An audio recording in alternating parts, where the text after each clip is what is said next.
O diário da vítima revelou tudo, mas ninguém acreditou quando, em uma tarde de verão abafado em Juiz de Fora, eu, Edila Soares, 68 anos, tropecei nas primeiras páginas amareladas do caderno, que se fazia passar por diário, escondido, sob o assoalho de nossa antiga sala. Senti o chão de casario colonial ceder sob meus pés. Aquelas anotações meticulosas revelavam cada gesto de falsidade de Aramis Nogueira. 72 anos. Meu marido há quase 4 décadas. E foi ali, entre o aroma adocicado do café coado na hora e o murmúrio distante da Maria Fumaça, que nasceu meu impulso de justiça. Desdén Tuel, essa mulher de coração empático capaz de perdoar qualquer deslize se viu, dilacerada pela dúvida que corria no mundo lá fora. Eu temia ser taxada de paranoica e, ao mesmo tempo, ansiava por ver minha história reconhecida. Ao longo de um ano intenso, 5 acontecimentos iriam marcar minha jornada. Mês depois, carreguei meu gravador de bolso e fiz registros clandestinos das conversas de Aramis com Brício Alves, 62 anos, líder de um grupo cultural local, que ambicionava lucrar com minhas aulas de bordado. 3 meses após aquele dia decisivo, um bilhete perdido em um livro de viagem deixou à mostra uma transferência secreta para um sítio nos arredores, obrigando-me a improvisar esconderijos para as provas, em meio ao cheiro inebriante de pão de queijo que inundava a padaria do Largo do Rosário. Na metade daquele percurso, revelei à minha neta, Emma Rodrigues, 28 anos, fragmentos da traição que eu registrava em meu smartphone, e notei seu conflito entre me proteger e seguir sua própria vida. Mais adiante, momentos antes, de uma exposição de artesanato, na antiga Câmara Municipal, fotos manipuladas lançadas por Aramis quase destruíram minha reputação. E foi então que Salmina Mendes, 59 anos, minha confidente das rodas de bordado, ofereceu ajuda arriscada, custando-me a confiança de outras amigas. Quando o outono cobria as árvores da Praça Raufeld com folhas secas, uma última pista, menos um ajuste no tom de voz de Brício, captado em gravação, menos me obrigou a confrontar aliados e inimigos, fazendo o ambiente mudar do calor sufocante ao frio cortante, enquanto eu lutava contra o medo de ficar sozinha. Foram 5 reviravoltas preparadas por detalhes que eu recolhia com olhos atentos, o tilintar de um colar, o ligeiro arrojo de um sorriso falso, o ranger de um portão antigo, menos cada uma trazendo consequências claras. Tive do dribbler, suspeita de vizinhos curiosos, o boato rápido que corria nas quermesses de São João e a descrença geral de quem via em mim apenas uma viúva, silenciosa. Em paralelo, pequenas tramas se desenrolaram. O romance secreto de Emma com um músico local, o projeto de Brício buscando substituir ele como organizadora de eventos folclóricos, e minha luta interna entre não querer expor a própria família e a necessidade de provar minha verdade. Minhas ferramentas, o gravador, o celular que acendia a tela à noite, o caderno de capa preta menos foram apresentadas em momentos-chave e seguiam regras claras.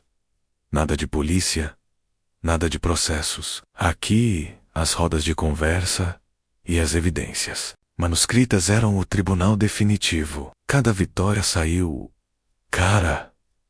Noites de insônia, olhares de piedade, o afastamento de amigas de longa data e o peso de carregar em mim o segredo de ter me tornado alguém capaz de armar inimigos com minhas próprias palavras. Vivi momentos de profunda vulnerabilidade, chorando sob a luz trêmula da lamparina enquanto o vento frio anunciava a chegada do inverno mineiro. Mas foi nesse ponto que descobri minha força mais pura, quando julguei estar pronta para entregar tudo ao jornal local. Recebi a notícia de que as provas foram consideradas críveis demais para publicar. Achavam-nas sensacionalistas demais para crer. E ali, no crepitar distante da igreja, ao entardecer, percebi meu maior obstáculo, minha própria voz desacreditada, e me preparei para o último movimento. A grande virada que só eu poderia orquestrar, com um simples gesto cotidiano, capaz de mostrar que a verdade existe mesmo sem aplausos ou manchetes. O Diário da Vítima revelou tudo, mas ninguém acreditou. Capítulo 1. Meu nome é Edila Soares. Tenho 68 anos. E até 3 meses atrás, eu acreditava que conhecia meu marido melhor do que qualquer pessoa no mundo. Aramis Nogueira e eu estávamos casados há 39 anos. E eu achava que nossa vida em Juiz de Fora era tão tranquila quanto o som da Maria Fumaça que ainda ecoa pelas manhãs de domingo. Mas naquela tarde sufocante de janeiro, quando o calor mineiro grudava na pele como melado, tudo mudou. Eu estava arrumando a sala para receber as meninas do grupo de bordado, quando notei que uma das tábuas do assoalho estava meio solta. Nossa casa é antiga, dessas de casario colonial que resistem ao tempo, mas sempre precisam de pequenos reparos. Pensei que fosse apenas a madeira dilatando com o calor, mas quando pisei ali, senti que havia algo embaixo. Com cuidado, levantei a tábua. O cheiro de mofo subiu junto com uma poeira fina que me fez espirrar. Lá estava um caderno de capa marrom, meio amarelado pela umidade. Meu coração bateu mais forte. Eu não lembrava de ter escondido nada ali. E Aramis nunca mencionou ter guardado algo debaixo do chão. Abri o caderno com as mãos tremendo. Logo na primeira página, reconheci a letra caprichada do meu marido. Diário pessoal, autor Nogueira. Estava escrito com tinta azul já desbotada. Achei estranho. Aramis sempre disse que diário era coisa de mulher boba. Comecei a ler e senti o chão fugir dos meus pés. As primeiras anotações eram de 6 meses atrás. Edila esta, cada vez. Amazing. Não suspeita de nada sobre o dinheiro das aulas de bordado, que ela pensa que vão para nossa conta conjunta. Brício me garantiu que podemos continuar desviando sem problemas. Minha visão ficou embaçada. Que dinheiro? Que desvio? Brício Alves era o coordenador cultural da cidade. Um homem respeitado que sempre me cumprimentava com um sorriso largo. Nas festas da igreja, e eu dava aulas de bordado voluntárias para as mulheres do bairro, sem nunca cobrar nada. Continuei lendo, mesmo com as mãos tremendo tanto que mal conseguia segurar o caderno. Hoje convenci Edila a cadastrar as aulas como oficina cultural oficial. Ela ficou toda feliz, pensando que estava ajudando a comunidade. Não faz ideia que isso nos permite cobrar da prefeitura por cada aluna inscrita. O ar-condicionado estava ligado, mas senti um calor terrível subindo pelo peito. Minhas aulas de bordado, que eu dava por amor, estavam sendo usadas para roubar dinheiro público. E meu próprio marido estava por trás de tudo. Folheei mais páginas e encontrei planejamentos detalhados. Brício sugeriu expandir para aulas de culinária também.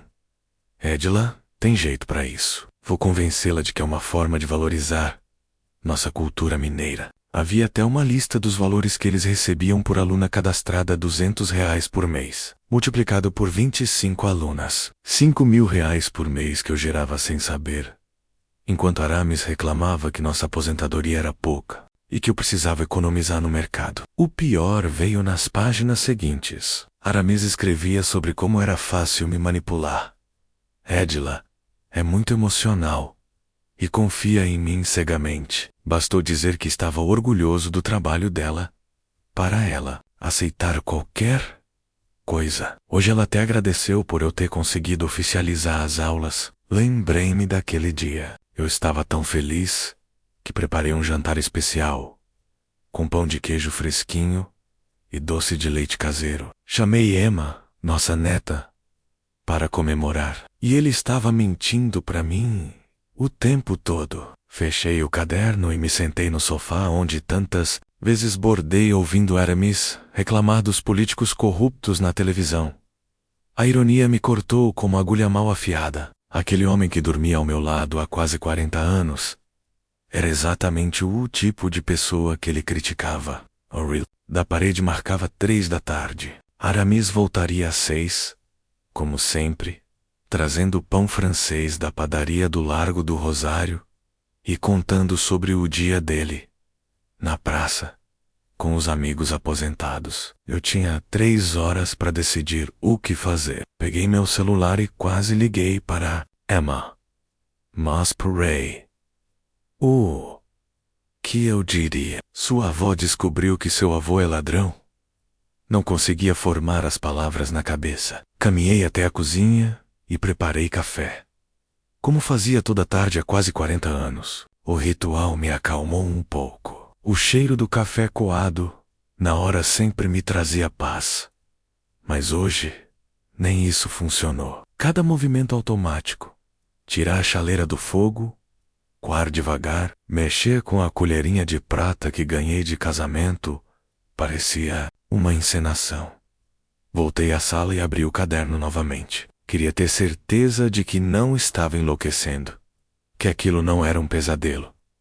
Mas lá estavam os números, as datas, os planos. Havia até uma anotação sobre mim. Angela está ficando mais observadora ultimamente. Ontem ela perguntou sobre o dinheiro extra que apareceu na conta. Disse que eram as aulas dela e ela ficou toda boba de felicidade. Aquela entrada era de 2 meses atrás. Eu lembrava da pergunta. Aramis tinha comprado uma televisão nova sem me consultar. E quando questionei de onde veio o dinheiro, ele disse que era o reconhecimento pelo meu trabalho na comunidade. Eu tinha ficado emocionada, achando que finalmente meus esforços estavam sendo valorizados. Que idiota eu fui. O caderno não tinha mais páginas.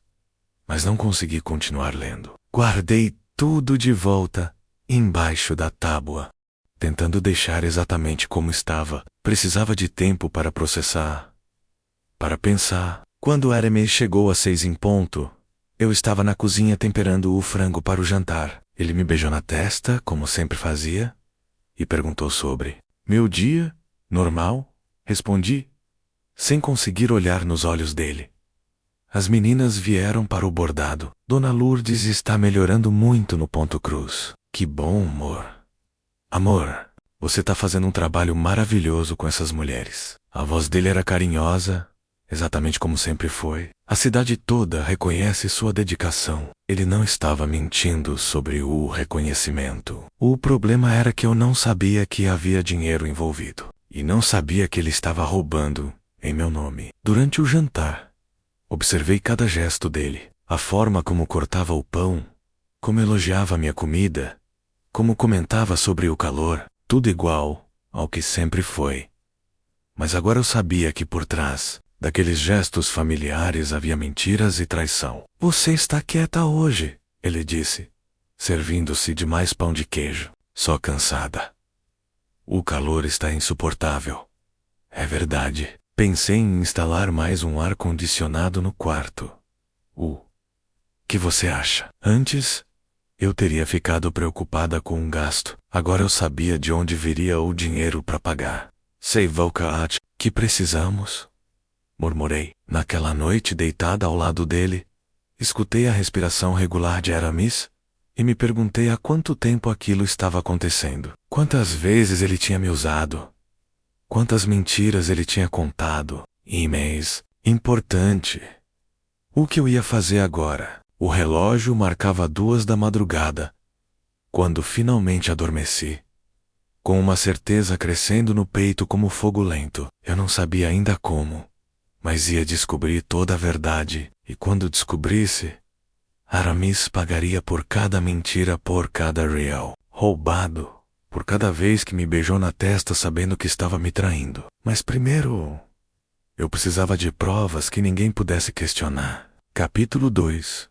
Acordei na manhã seguinte com uma sensação estranha no estômago, como se tivesse engolido um caroço de manga. Aramis já tinha saído para sua caminhada matinal pela Praça Halfeld. Uma rotina que ele mantinha há anos. Aproveitei para voltar ao esconderijo embaixo do assoalho. Desta vez, li cada página com mais atenção. O caderno começava há 8 meses, Pouco depois que eu tinha comentado com Aramis sobre uma conversa que tive com Brício na festa junina da igreja, Brício tinha sugerido que eu oficializasse minhas aulas de bordado. Disse que seria bom para a comunidade e para mim também. Na época, achei que ele estava sendo gentil. Agora percebia que havia sido uma abordagem calculada. Aramis tinha anotado tudo. Brício me procurou hoje. Disse que a ideia das aulas oficiais pode render muito dinheiro se fizermos direito. Ele conhece alguém na Secretaria de Cultura que pode aprovar qualquer projeto que enviarmos. A única exigência é dividir meio a meio. Meu Deus, eles estavam roubando dinheiro público usando minha boa vontade. Continuei lendo e descobri que não era só sobre as aulas. Aramis e Brício tinham outros esquemas. Eventos culturais fantasmas, compra de materiais que nunca chegavam ao destino, até mesmo um projeto de preservação do patrimônio histórico que existia só no papel. Edila perguntou de novo sobre nossa situação financeira. Dizia uma anotação recente. Disse que notou que estamos gastando mais ultimamente. Vou inventar que consegui um trabalho de consultoria aposentado. Ela acredita em tudo que eu digo. As palavras doíam como golpes. Não era verdade que eu acreditava em tudo. Eu confiava. É diferente, ou era diferente. Antes de descobrir que minha confiança estava sendo usada contra mim. Fechei o caderno quando ouvi a chave na porta. Aramis voltava da caminhada. Rapidamente, coloquei tudo de volta no lugar e fui para a cozinha preparar café da manhã. Bom dia, amor, ele disse, me abraçando por trás, enquanto eu mexia os ovos na frigideira. Dormiu bem, mais ou menos. Você sabe como é? Depois dos 60 o sono fica mais leve. É a idade mesmo. Mas você continua linda como no dia que nos casamos. Antes, essas palavras me fariam sorrir o dia inteiro. Agora, soavam falsas como nota de R$3. Durante o café da manhã, tentei pescar informações. Aramis, Volca, se lembra de quando começamos com as aulas oficiais? Claro. Foi uma ótima ideia do Brício. Você merecia ter seu trabalho reconhecido. E como funciona mesmo essa parte do pagamento? Ele parou de mastigar o pão de queijo. Por que a pergunta? Curiosidade. Nunca me explicaram direito os detalhes burocráticos. É coisa chata de prefeitura. Brício cuida de tudo para não te incomodar. O importante é que você continue fazendo o que gosta. Mentira. Em cima de mentira. E eu ali, fingindo normalidade, quando o que eu queria era gritar que sabia de tudo. Depois que ele saiu para encontrar os amigos na praça, decidi tomar uma atitude. Peguei meu celular, um modelo simples, que Emma tinha me dado no ano passado, e liguei para a Secretaria de Cultura da cidade. Alô, Secretaria de Cultura, bom dia. Bom dia, meu nome é Edila Soares. Eu dou aulas de bordado pelo programa cultural da cidade e gostaria de saber sobre os pagamentos. Um momento, vou transferir para o setor responsável. Esperei alguns minutos até uma voz feminina atender. Secretaria de Cultura. Setor de projetos. Em que posso ajudá-la? Repeti minha solicitação. A mulher pediu meu nome completo e CPF. Digitou algumas coisas no computador. Encontrei seu cadastro aqui, Dona Edila. A senhora está registrada como coordenadora do projeto Bordados da Tradição Mineira. Vejo que o projeto tem 25 participantes ativas e o repasse mensal é de R$5.000. Meu coração disparou. Era exatamente o valor que eu tinha visto no caderno. E esse dinheiro é depositado onde? Na conta que vocês informaram no cadastro. Está em nome de Aramis Nogueira, que consta como representante legal do projeto. Entendi. E tem como eu ver o histórico dos repasses? Claro. O projeto está ativo há 6 meses. Já foram transferidos R$30.000 no total. R$30.000. Uma fortuna para quem vive de aposentadoria. E eu nem sabia que esse dinheiro existia. Obrigada pelas informações. Consegui. dizer, com a voz embargada. Desliguei o telefone e me sentei na poltrona da sala. 30 mil reais roubados em meu nome. Quantas famílias poderiam ter sido ajudadas com esse dinheiro? Quantos projetos reais deixaram de receber recursos por causa da ganância do meu marido? Pior, eu era cúmplice sem saber. Meu nome estava naqueles papéis.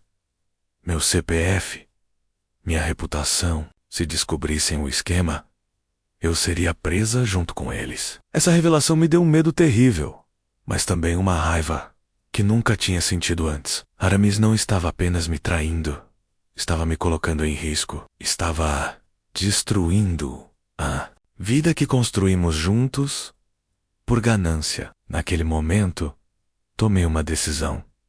Eu ia reunir todas as provas possíveis antes de confrontá-lo, e quando chegasse a hora, ele ia pagar por cada centavo roubado. Peguei uma folha de papel e comecei a anotar tudo que eu sabia.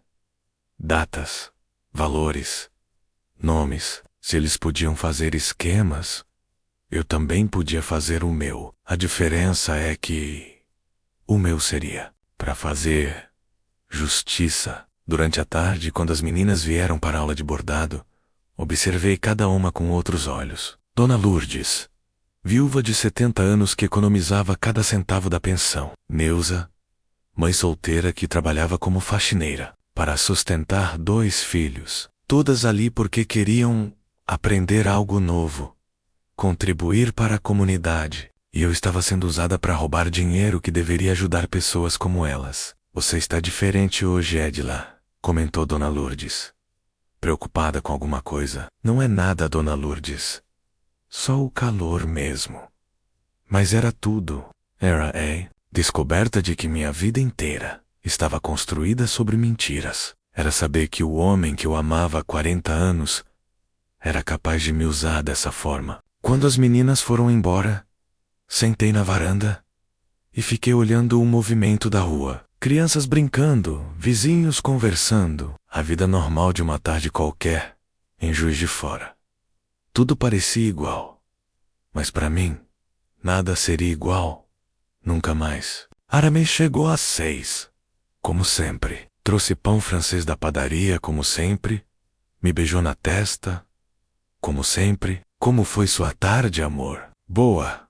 As meninas estão progredindo muito no bordado. Você é uma professora maravilhosa. A cidade inteira reconhece isso. Sim.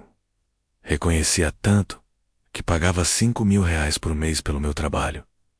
Dinheiro que eu nunca via. Durante o jantar, estudei o rosto dele. Quando foi que aqueles olhos carinhosos aprenderam a mentir tão bem? Quando foi que aquela boca que me dizia "eu te amo todos os dias" começou a esconder a verdade? Aramis, disse devagar, você acha que nossa vida financeira melhorou nos últimos meses? Ele quase engasgou com o refrigerante. Por que? Pergunta. Notei que você anda menos preocupado com dinheiro. Tá até falando em comprar ar-condicionado novo. É que consegui uns trabalhos extras. Consultoria aposentado. Sabe como é? Nada demais. Ali estava a mentira que ele tinha planejado no caderno, falada com a maior naturalidade do mundo. Que tipo de consultoria? Coisa chata, amor. Análise de documentos para a prefeitura. Você não se interessaria. Mais mentiras. E eu ali fingindo acreditar, enquanto planejava minha própria estratégia naquela noite. Depois que ele adormeceu, voltei ao caderno. Fotografei algumas páginas com meu celular, tomando cuidado para não usar flash. Não sabia ainda como usaria aquelas fotos, mas precisava de evidências que não pudessem ser destruídas. Encontrei uma anotação que me gelou o sangue. Se Edila desconfiar de alguma coisa, vou dizer que ela está ficando paranoica com a idade. Todo mundo acredita quando um marido diz que a esposa está tendo problemas mentais. Ele já tinha um plano para me desacreditar caso eu descobrisse a verdade. Ia me pintar como uma velha maluca. Uma mulher em início de demência que não sabia mais distinguir realidade de fantasia. Mas Aramis cometeu um erro fatal. Ele subestimou a mulher com quem estava casado há 40 anos. Eu não era paranoica, não estava ficando senil. E não ia deixar que ele destruísse minha reputação. Para proteger a dele, voltei para a cama, com o coração batendo forte. Amanhã, eu começaria a segunda fase do meu plano. Descobrir tudo sobre o esquema deles e reunir provas que ninguém pudesse questionar. Aramis roncava baixinho ao meu lado, inocente como um bebê. Se ele soubesse o que estava passando pela cabeça da esposa ingênua que dormia a meio metro dele, não conseguiria pregar o olho. Mas ele ia descobrir em breve. E, quando descobrisse, seria tarde demais para se proteger. Capítulo 3. Na manhã seguinte, enquanto Aramis fazia sua caminhada, liguei para Emma. Minha neta sempre foi esperta e estava na idade de entender problemas adultos. Se eu contasse a verdade para alguém, seria para ela. Vó Edla, que bom você ligar. Tava pensando em passar aí no fim de semana. Emma, querida, preciso conversar com você sobre uma coisa importante. Você pode vir hoje à tarde, claro, vó. Aconteceu alguma coisa? Prefiro falar pessoalmente. Mas não comete nada com seu avô, tá bem? Percebi a hesitação na voz dela. Vó, vocês brigaram? Não exatamente. Só venha, por favor. É importante. Emma chegou às 2 da tarde, com um sorriso preocupado. Aos 28 anos ela tinha os olhos espertos da família Soares e uma intuição que sempre me impressionou. Trabalhava como administradora em uma empresa de contabilidade e entendia de dinheiro melhor do que eu. Preparei café e pão de queijo, como sempre fazia quando ela vinha. Sentamos na varanda, onde o barulho da rua nos daria privacidade. Vi, você está me assustando. O que aconteceu? Respirei fundo. Emma, você sabe que eu dou aulas de bordado para as mulheres do bairro, né? Claro. É um trabalho lindo que você faz. Toda a cidade reconhece. Pois é. Mas descobri uma coisa terrível. Contei sobre o caderno, sobre os valores que eu gerei sem saber, sobre a mentira de Aramis. Emma ficou pálida. Vó, você tem certeza disso? Mostrei as fotos que tinha tirado do caderno. Emma olhou cada uma com cuidado, sua expressão ficando mais séria a cada segundo. Meu Deus, vó, isso é muito grave. É dinheiro público. Eu sei. Estou envolvida sem querer. Meu nome, meu CPF. Tudo está nesse esquema. Emma segurou minha mão. A senhora não fez nada de errado. Foi enganada. Mas quem vai acreditar? Em mim? Uma velha de 68 anos, dizendo que não sabia de nada? Eu acredito. E outras pessoas também vão acreditar. Emma estava pensando rápido, como sempre fazia em situações difíceis. Vó, a senhora precisa de mais provas. Essas fotos são boas, mas precisamos de mais evidências, como o QT, gravações das conversas do vovô, documentos, comprovantes dos depósitos. Emma parou de falar e olhou para mim. Vó, a senhora está preparada para isso? Pork. Se seguirmos em frente, não tem volta. Senti um aperto no peito. Emma estava me dando uma última chance de fingir que nada tinha acontecido, de voltar para a vida de antes. Não tem volta mesmo, respondi, porque agora que eu sei a verdade, não consigo mais fingir que não sei. Emma sorriu. E por um momento, vi a criança determinada, que ela sempre foi. Então vamos em frente. Mas com cuidado, não podemos dar chance para ele se preparar. Combinamos que Emma viria me visitar mais vezes, para que eu pudesse contar as novidades sem levantar suspeitas. Ela também se ofereceu para pesquisar sobre os direitos de pessoas enganadas em esquemas de corrupção. Uma coisa, vó. A senhora não pode confrontar o vovô ainda. Se ele souber que descobrimos, pode destruir as evidências. Eu sei. Não sou ingênua, Emma. Desculpa, vó. Eu não quis dizer isso. Tá tudo bem, querida. Agora me Com uma coisa. Como que eu gravo conversa com esse celular? Emma me ensinou a usar o gravador do telefone. Era mais simples do que eu imaginava. Testamos algumas vezes, até eu conseguir fazer sozinha. Quando Aramis voltou da praça, Emma já tinha ido embora. Ele chegou sorrindo, como sempre. Como está minha princesa hoje? Bem, a Emma passou aqui mais cedo. Que bom. Como ela está? Bem também. Trabalhando muito. Durante o jantar, tentei uma abordagem diferente. Aramis, você conhece bem. O Brício, né? Conheço. Por quê? Nada demais. É que ele anda muito simpático comigo ultimamente, sempre perguntando sobre as aulas, elogiando meu trabalho.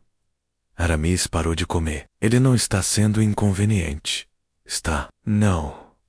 Não. Só achei estranho a atenção dele. Brício é um homem respeitável. Ele reconhece seu valor. Só isso. Claro, reconhecia tanto que estava ganhando dinheiro com meu trabalho. Depois do jantar, quando Aramis foi assistir televisão, liguei o gravador do celular e fui até a sala. Amor, me explica uma coisa. Como funciona exatamente essa parceria com o Brício?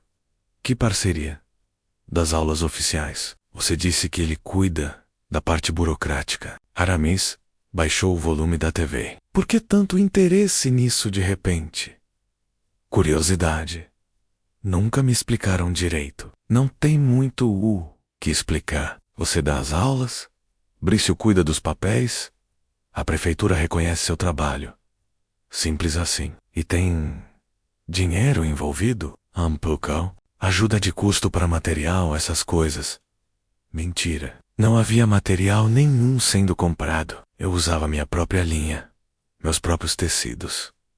Quanto mais ou menos. Aramis me olhou com mais atenção. Edila, por que essas perguntas todas? Só quero entender melhor o que faço. Você faz um trabalho lindo para a comunidade. O resto é detalhe. Dita, 5.000 reais por mês.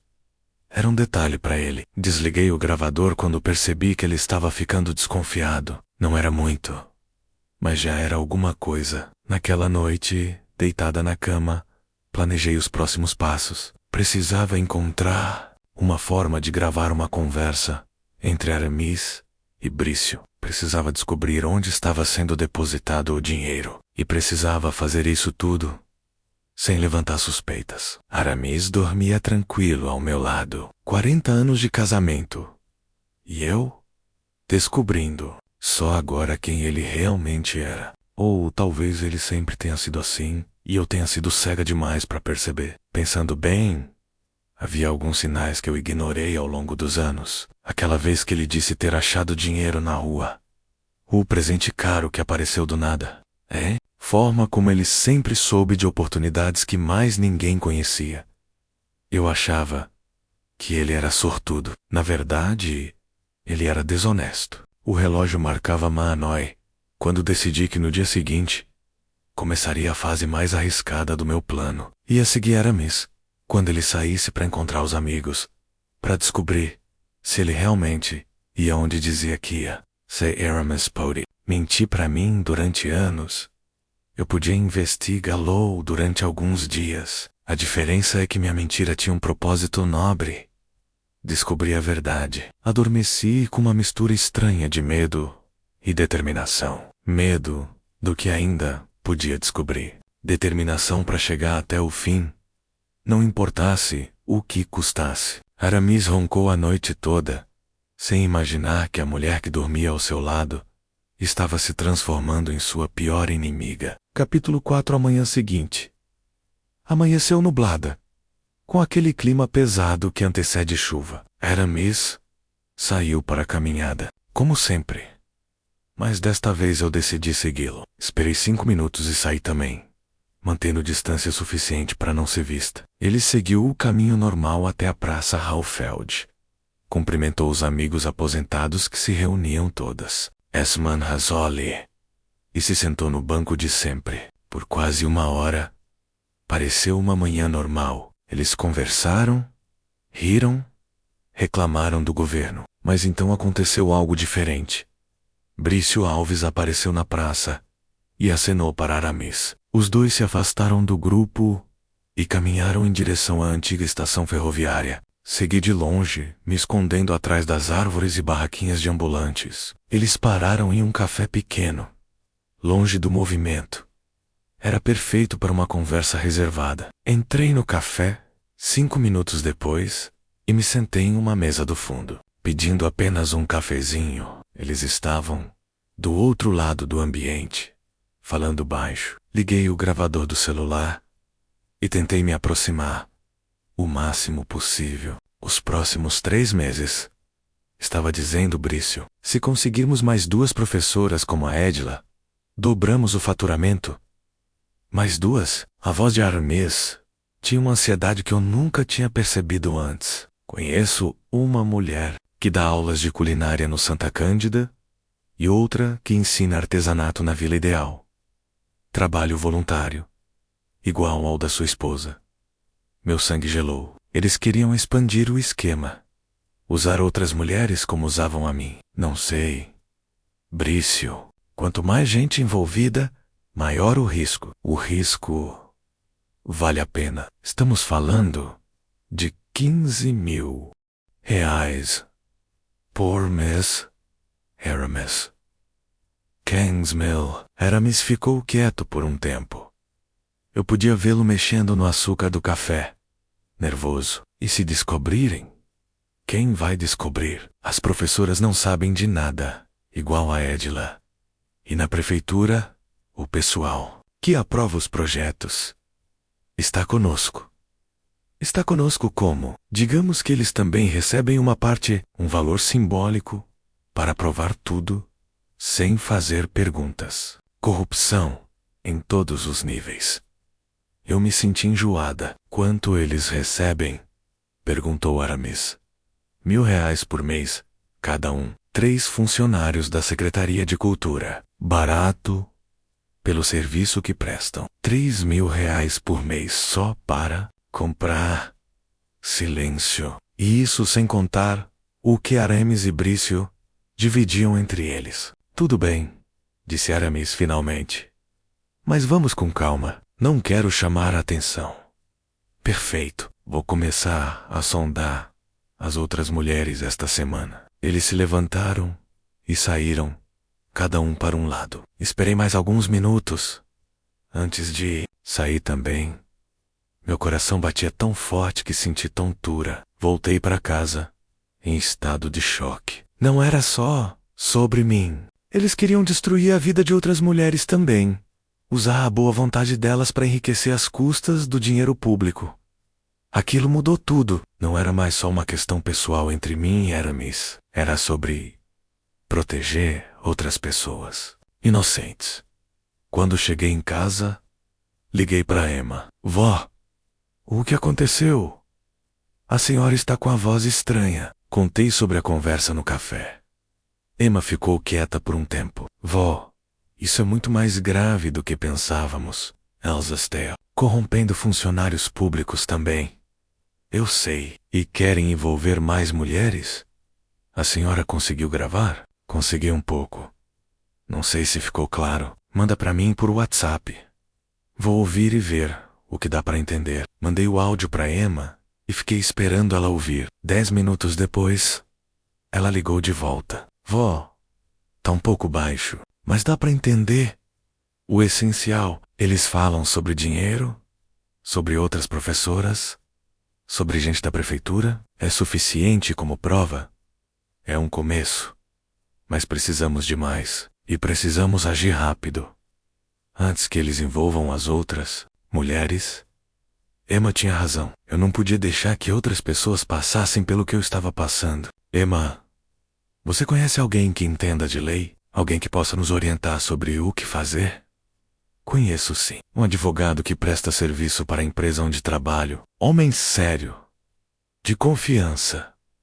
Você pode conversar com ele, Samdar. Nomes ainda posso. Vou falar que é sobre um caso hipotético. Combinamos que Emma falaria com o advogado e me ligaria no dia seguinte com orientações. Quando Aramis voltou para casa no final da tarde, eu estava na cozinha preparando o jantar como se nada tivesse acontecido. Ele me beijou na testa, elogiou o cheiro da comida, perguntou sobre meu dia. Normal. Responde. Fui ao centro fazer umas compras de manhã. Que bom, precisa sair mais. Não pode ficar só em casa. Se ele soubesse onde eu tinha estado, durante o jantar, resolvi testar o terreno. Aramis, você acha que nosso trabalho com as aulas poderia se expandir? Ele quase engasgou. Expandir como, sei lá, mais aulas, mais pessoas. Parece que a comunidade gosta. Pode ser, mas uma coisa de cada vez, né? Melhor consolidar o que já temos. Mentiroso. Ele já estava planejando a expansão com Brício. Você tem razão. Melhor não se apressar. Depois do jantar, ficamos assistindo televisão juntos, como fazíamos há décadas. Mas agora, eu o observava com outros olhos. A forma como ele reagia às notícias sobre corrupção no governo, indignado e revoltado. A hipocrisia era impressionante. Esses políticos são todos iguais, disse ele durante uma reportagem sobre um esquema de desvio de verba. Não tem vergonha na cara. Quase ri da irônia quase. Naquela noite, depois que ele adormeceu, voltei ao caderno embaixo do assoalho. Queria ver se havia algo sobre os planos de expansão que Brício tinha mencionado. Encontrei anotações recentes. Brício tá muito ansioso para crescer. Preciso controlar o ritmo, senão vamos chamar atenção. Ed lá está fazendo perguntas sobre as aulas. Nada preocupante ainda, mas vou ficar de olho. Ele estava desconfiado. Eu precisava ser mais cuidadosa. Havia também uma lista com nomes e endereços. Do Smurhers, Terezinha Silva. Do bairro Santa Cândida. E Mafalda Oliveira, da Vila Ideal. Eram as professoras que Brício queria cooptar. Tirei foto da página e voltei tudo para o lugar. No dia seguinte, depois de falar com Emma e o advogado, eu saberia qual seria o próximo passo. Voltei para a cama com o coração pesado. 40 anos de casamento destruídos pela ganância. 40 anos de confiança jogados fora por alguns milhares de reais. Mas o que mais me doía era saber que Aramis estava disposto a destruir a vida de outras pessoas para continuar enriquecendo. Não era só sobre nós dois mais. Era sobre Terezinha, Mafalda e quantas outras mulheres eles conseguissem enganar. Aramis roncava baixinho, inocente como sempre. Se ele soubesse que a mulher ao lado dele tinha virado sua pior inimiga, não dormiria tão tranquilo. Mas ele ia descobrir em breve. E quando descobrisse, eu estaria preparada para a guerra que ele mesmo declarou, no dia em que decidiu me trair. Capítulo 5. Abrir os olhos naquela manhã cinzenta foi como acordar dentro de uma nuvem pesada de incerteza. A garoa fina batia no beiral de zinco e deixava um cheiro úmido de terra molhada que se infiltrava até o fundo do peito. Aramis saiu cedo para resolver umas pendências no centro e eu, sozinha na cozinha, apertei o telefone trêmulo contra a orelha para ligar para Emma. Ela atendeu ofegante, como quem acabara de correr escada acima. Vó, consegui um horário com o Dr. Caleb. Lemos às 10. Ele topou nos atender antes de abrir o escritório. 10 horas, repeti, olhando o relógio de parede que marcava 8. Dá tempo de eu pegar o ônibus da linha Santa Luzia. Vesti um casaco velho de lã, que ainda carregava o perfume do amaciante, de lavanda, e desci a rua escorregadia até o ponto. As janelas embaçadas do coletivo escondiam os morros verde escuros, que cercam Juiz de Fora.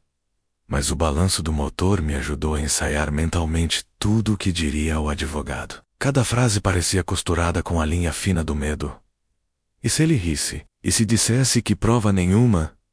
Segurava a pé? Mesmo assim, eu precisava tentar. No escritório modesto de Caleb, o cheiro de café fresco misturava-se ao ranço de arquivos velhos. Ele, 40 e poucos anos, barba por fazer e olhar paciente. Escutou cada palavra enquanto eu mostrava as fotos das anotações e o áudio gravado no café. Dona Edila, material existe, mas para convencer a prefeitura sem passar pela polícia, teremos de ser estratégicos ou comigo e um processo de denúncia interna, explicou, rabiscando num bloco de papel reciclado. A senhora entrega o dossiê direto à ouvidoria municipal, pedindo sigilo do nome.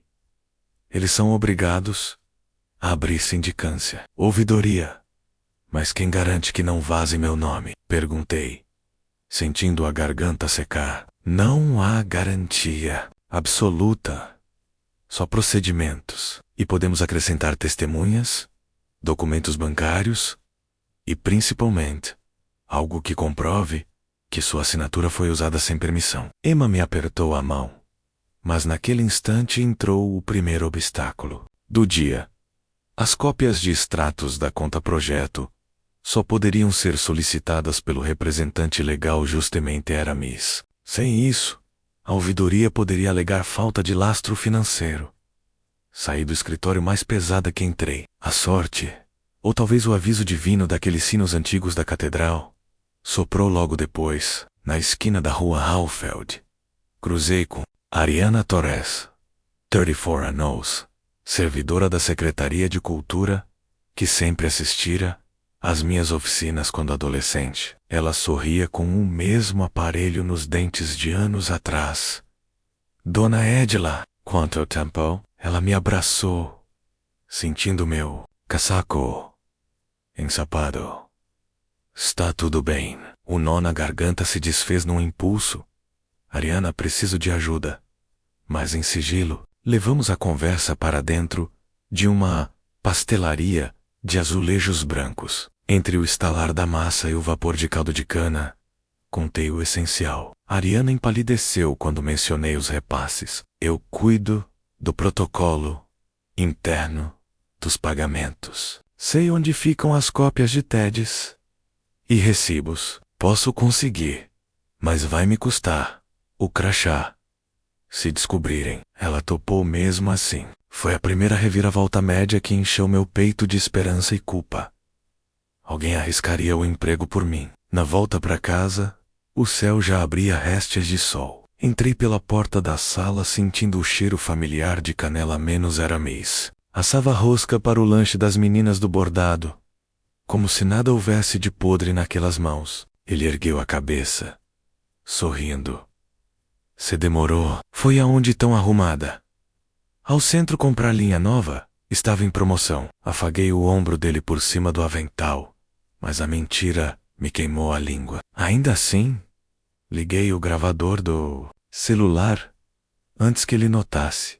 Depositei-o sobre a mesinha de centro e me acomodei na poltrona, só para pescar mais provas. Aramis começou a cantarolar valsas antigas enquanto pincelava a gema na massa. Eu aguardava cada palavra, como quem espera uma confissão espontânea menos. Mas nada saiu além de comentários sobre o clima. Desliguei desapontada. Minutos depois, Emma mandou mensagem. Vó, Ariana vai deixar os TEDs dentro de um envelope pardo na banca de jornal do Sr. Mirto, às 17 horas. Vai lá sozinha e pega. Senti o coração disparar. Quando deu a hora, aleguei precisar de linha extra e corri ao centro. O envelope estava lá, pesado, com cópias carimbadas. Folhei no banco da praça. Valor idêntico ao visto no sistema e minha assinatura falsificada em cada recibo. Um arrepio de nojo percorreu minhas costas. Ali estava o segundo obstáculo. Como provar que aquela rubrica não era minha? Se a caligrafia imitava direitinho meu S mais arredondado, a mão de Aramis era treinada. Guardei tudo no forro da bolsa e voltei. Mal atravessei a porta, Aramis me fitou com estranheza. Você comprou linha? Onde estão as sacolas? Esqueci de retirar no balcão, o amor. Volto amanhã. O sorriso fácil não o convenceu. Vi um lampejo de desconfiança nos olhos antes tão serenos. Naquela noite, Deitei-me tremendo. Mas não, era frio. Sabia que ele começara a farejar minhas ausências. Capítulo encerrado. Um perigo novo nascia. Capítulo 6. Despertei sob um sol agressivo que tingia de dourado as paredes brancas do quarto. Aramis, sentado à beira da cama, mexia no meu celular. O que faz? Perguntei. O coração na boca. Ele tocava sem parar. Achei que fosse alarme. Estranho. Não achei nada além de um gravador aberto. Sentei de supetão e puxei o aparelho.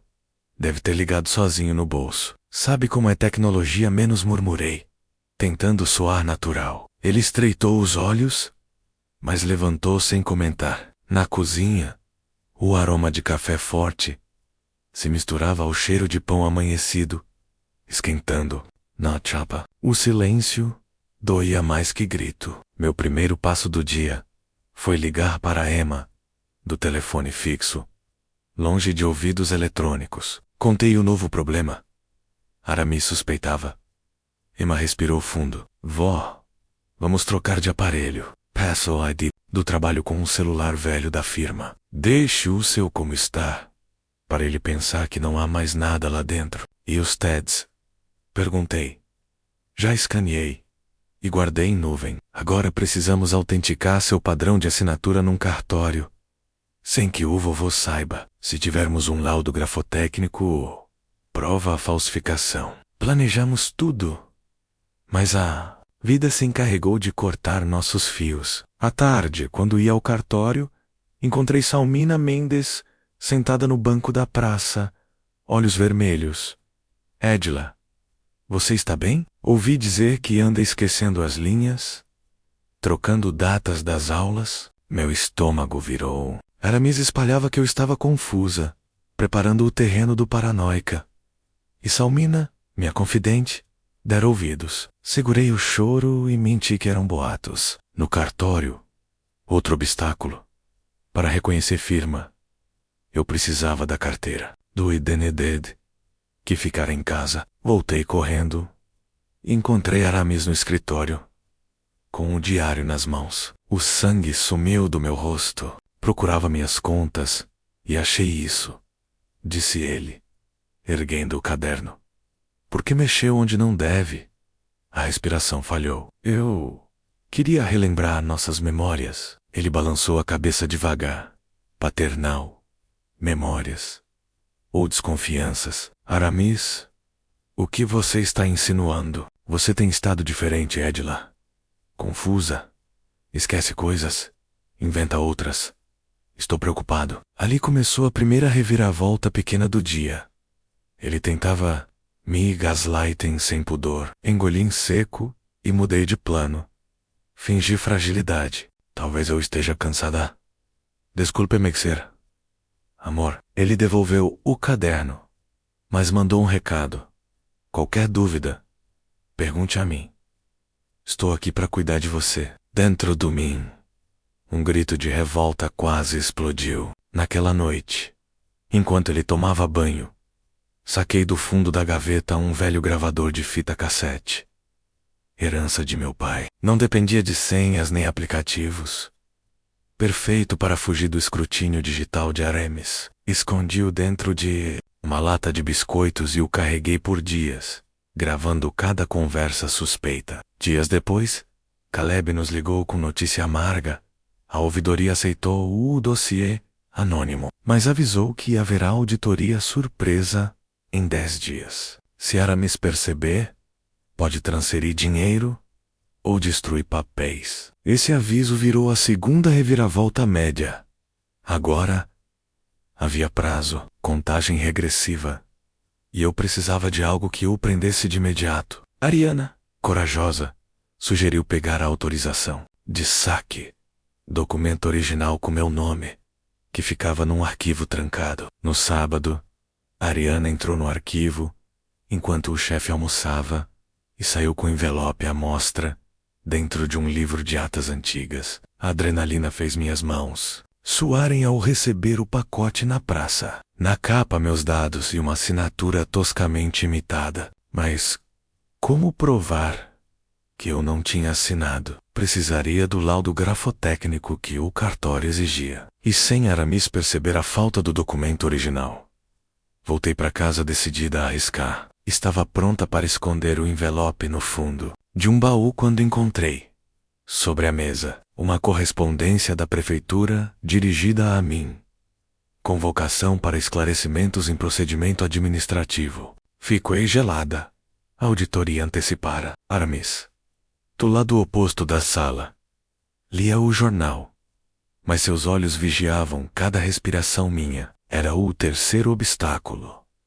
Uma convocação poderia incriminar-me antes que eu apresentasse as provas. Dobrei o papel e coloquei no avental, sentindo o coração martelar no peito. Precisava planejar um contra-ataque rápido antes de cair numa armadilha pública. O dia terminou com Aramis comentando trivialidades enquanto tamborilava os dedos na mesa, sinal de que ruminava suspeitas. Deitei-me tarde, mas não preguei o olho. Sentia o peso do envelope escondido no baú e o tic-tac do relógio se misturando ao ponteiro dos 10 dias que viraram 6. No fundo da noite, concluí.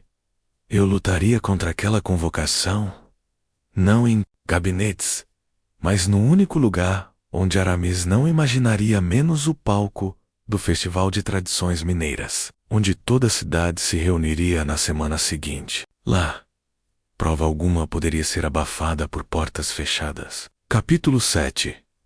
A semana correu, feito trem descendo a serra sem freio. Toda Juiz de Fora se preparava para o Festival de Tradições. Por onde eu passava, bandeirolas coloridas tremulavam, fogões de lenha eram instalados em barracas, e o cheiro de canjica se misturava ao som de sanfona, ensaiando shots na praça. Eu fingia organizar minhas alunas para uma exposição de bordados, mas costurava segredo em cada ponto. Meu plano nasceu numa madrugada insones. Transformaria as próprias provas num painel de retalhos. Técnica quilting que as senhoras admiravam. Ariana imprimiu em tecido todos os TEDs, recibos e autorizações. Fui costurando cada pedaço entre tiras de chita vermelho sangue. Quem olhasse, veria um trabalho artístico. Quem lesse, enxergaria a trilha do desvio. 2 dias antes do festival, Emma chegou em prantos, com uma revelação que virou nossa grande reviravolta. Estava grávida de Kaique, o músico da feira, e o chefe ameaçara cortá-la se ela se envolvesse numa denúncia explosiva. Aquilo me cortou. Minha neta estava prestes a perder emprego e reputação por causa da minha cruzada. Vó, não posso recuar, disse ela enguezugando lágrimas. Se ficarmos caladas, ele continua enganando todo mundo, inclusive meu filho, que vai nascer. Nos abraçamos sob a luz fraca da cozinha. Naquele momento percebi que meu sofrimento tinha transbordado gerações. Era hora de encerrar aquilo de uma vez. Chegou o sábado do festival. O coreto da Praça Raufeld, decorado com fitas verdes e amarelas, fervia de gente. Logo cedo, Ariana me entregou um penúltimo presente.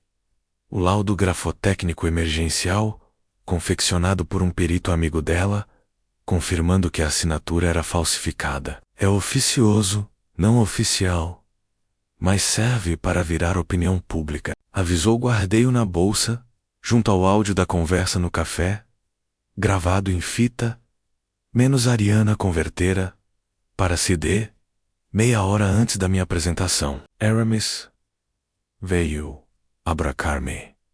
Em público. Fachada de marido.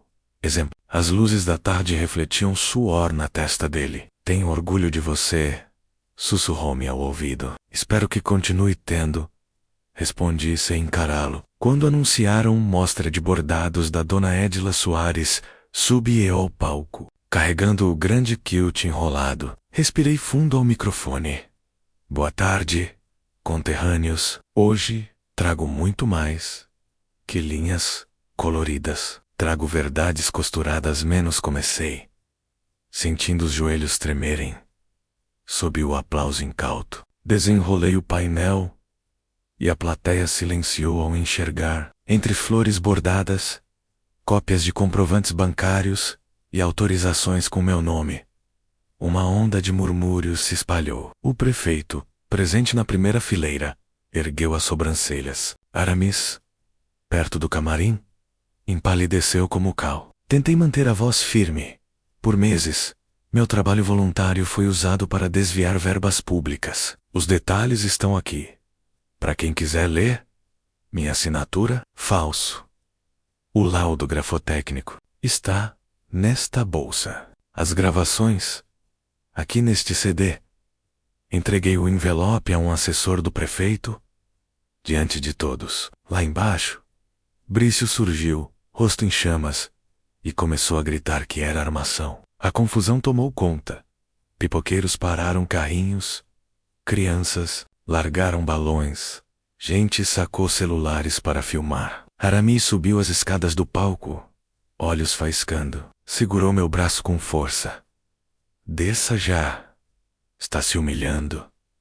Sussurrou. Peguei o microfone de volta. O humilhado é quem rouba, não quem denuncia. A plateia explodiu em aplausos misturados a vaias. Um servidor da ouvidoria, alertado pela confusão, avançou para recolher o material. Ali, no calor daquela tarde, minha vida inteira virou um novelo desembaraçado diante de todo o município. Cliffhanger.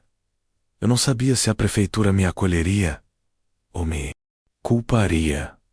O público filmava a cada segundo. A verdade voava pela internet. E em meio a tudo, senti uma pontada forte na barriga de Emma, que assistia à cena de mãos dadas com Kaique. O risco de perder o bebê pairava no ar. Capítulo 8. Do palco. Vi Emma Curver pressionando o abdômen. Desci correndo, empurrando gente. O barulho parecia distante. Só existia minha neta suando frio. É só uma cólica, avó, garantiu. Mas eu senti a tensão no corpo dela. A levei até a ambulância do evento. O médico tranquilizou-nos. Estresse, não urgência. Mesmo assim, o sacrifício dela por mim pesou como chumbo. Minutos depois, 4 fiscais da controladoria chegaram às pressas, anunciaram investigação imediata e recolheram toda a documentação. Nada do polícia, apenas processo administrativo, como Caleb previra. Brício escapuliu, fora da praça. Aramis ficou, cercado de curiosos que lhe lançavam olhares de decepção. Em casa naquela noite, ele tentou se explicar. Fiz tudo por nós, pelo conforto da velhice, pelo seu tratamento de coluna. A voz falhou. Meu conforto jamais pedirá dinheiro sujo, retruquei, segurando um choro rouco. Decidi dormir no quarto de hóspedes. O silêncio espesso só foi quebrado às 3 da manhã, quando ouvi a porta da frente bater. Aramis saía com uma mala pequena, now and petty. Sabia que ele iria para o sítio, onde guardava o restante do dinheiro. Eu, cansada demais, deixei-o ir. Os dias seguintes trouxeram tempestade. Manchetes nos jornais locais falavam em bordado da corrupção. Eu era chamado à prefeitura dia sim, dia não, para depoimentos. O laudo grafotécnico oficial confirmou a falsificação. Ariana e Emma testemunharam. Mesmo assim, enfrentei olhares desconfiados em supermercados, cochichos na fila da loteria. Cada pequena vitória tinha custo alto. Isolamento, fadiga, dores antigas na coluna que pioraram. Brício foi afastado do cargo. Servidores coniventes. Também, quanto a Aramis, a sindicância bloqueou suas contas até o fim do processo. Sam, dinheiro? Ele reapareceu numa tarde chuvosa, abatido, ofereceu-me um acordo. Voltaria se eu retirasse a denúncia. Denúncia? Respondi. O que fiz foi dizer a verdade. Não há acordo sobre verdade. Ele chorou, pela primeira vez, em 40 anos de casamento. Dentro de mim, um misto de pena, E alívio? Borbulhou. Mesmo assim, não cedi. Ele saiu, cabeça baixa, levando apenas roupas e um rádio velho que insistia em consertar há anos. O festival marcara um divisor. Parte do povo me admirava. Parte me culpava por lavar roupa suja em praça pública. Continuei minhas aulas de bordado, agora em novo espaço, cedido por uma entidade cultural séria. O público dobrou. Mulheres queriam aprender e, discretamente, abraçar-me em solidariedade. Quando a sindicância concluiu, 3 meses depois, veio o desfecho oficial. Aramis e Brício, obrigados a devolver todo o dinheiro, perderam direito a projetos públicos por 5 anos e tiveram que prestar serviços comunitários. O PRIF divulgou nota reconhecendo minha inocência e agradecendo a coragem. Ainda assim, nenhum centavo retornou a mim. Menos toda a verba foi destinada às oficinas, agora supervisionadas. Perdi o marido. Ganhei sossego de consciência, mas o preço foi alto. Noites solitárias, amizades partidas, rugas novas ao redor dos olhos. A coluna piorou. Fui parar no hospital para infiltração de corticoide. Lá, uma carta chegou. Caligrafia trêmula de Aramis. Desculpe, não soube enxergar seu valor. Se conseguir me perdoar um dia, estarei cuidando do sítio, plantando as hortênsias que você sonhava. Li 3 vezes antes de guardar. Ainda não conseguia perdoar, mas um fio de compaixão se insinuou. No aniversário de Emma, ela deu à luz Diego, menino saudável que chorou forte ao nascer. Segurei aquele bebê, senti o cheiro de pele nova e entendi que a vida segue bordando o futuro sobre linhas tortas. Kaique tocou viola na maternidade. A melodia simples encheu meu peito de esperança. Hoje, exatamente 1 ano depois da tarde abafada em que achei o diário, moro na mesma casa menos tati-bitate pelo tempo, mas agora cheia de vozes femininas que aprendem bordado e trocam receitas no quintal. No ateliê, pendurei o que te prova como lembrete de que a verdade também se borda ponto a ponto. Meu conflito ainda existe. Às vezes acordo sentindo falta do calor de Aramis ao meu lado. Noutras, recordo o vazio que a mentira cavou entre nós. Aprendi que amar não é blindar. Sei. Dades é escolher, apesar dela, continuar acreditando em gente. Também compreendi meu traço marcante. Perseverança não é dureza menos. É delicadeza insistente como linha que resiste ao puxão, mas não arrebenta. Ontem, recebi fotografia do sítio. Hortênsias azuis, florescendo na varanda. Aramis aparece de longe encurvado, regador na mão. Senti um aperto doce, talvez. Um dia, eu o visite. Não para justificar nada, apenas para mostrar que a superação, como o bordado mineiro, leva tempo, paciência e ponto invisível de fé. Fecho este relato, sentindo o cheiro de pão de queijo, assando no forno novo, que compramos com doações espontâneas das alunas. O relógio bate 6. A turma chegará em minutos. Linhas coloridas na mão e histórias ardendo na garganta. Prontas para virar arte. Dou um suspiro fundo, ajeito os óculos e abro a porta, certa de que, apesar de tudo, vale a pena continuar costurando verdades.